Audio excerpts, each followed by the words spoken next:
ผัวเขาทานแล้วอยู่นี่แหละแต่บางทีเอาผัวไปกินนี่จะสิว่าใส่ว่าสิข่อยนี่ผู้เดียวข่อยได้เต็มที่ว่าสิโลดข่อยไปกินของแม่เขาว่าสิโลดเขาบ่ได้ย้าน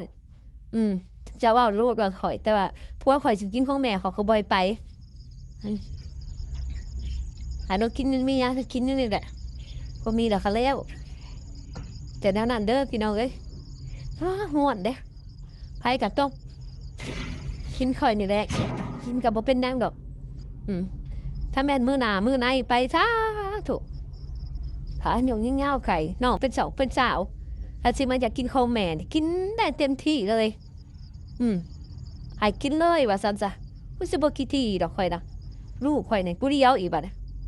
ใจนี่อยากได้สักหาคนผู้ใจนี่อยากได้สักหาคนผู้ใจนี่อยากได้สักหาคนผู้ค่ะเราบ่ได้ เอาคนเดียวให้รอดก่อนเถอะรอดไปรอดกับเรื่องขนาดเรื่องม้านี่ยังได้เรื่องเป็นอะไรได้ผู้บ่ได้กินแห้งผู้น้องก็กินแห้งคนบ่ได้กินแห้งก็ทุกคนก็เป็นเว้นเป็นกรรมเฮาจกก็ต้องออกได้เรื่องเขาก็มีครอบครัวเขาก็อยู่สองเขาผัวเมียอยู่ร่วมกันจนเฒ่าจนแก่ไปเนาะลูกเขาเลี้ยงเขาได้จะโตเด้อคอยสิบอกให้เขาบ่ได้ว่าอันนี้คอยว่าสิเปรียบเทียบคือพ่อแม่เขาเลี้ยงคอยมาเนี่ยแหละแล้วเขาเรียกได้แต่โต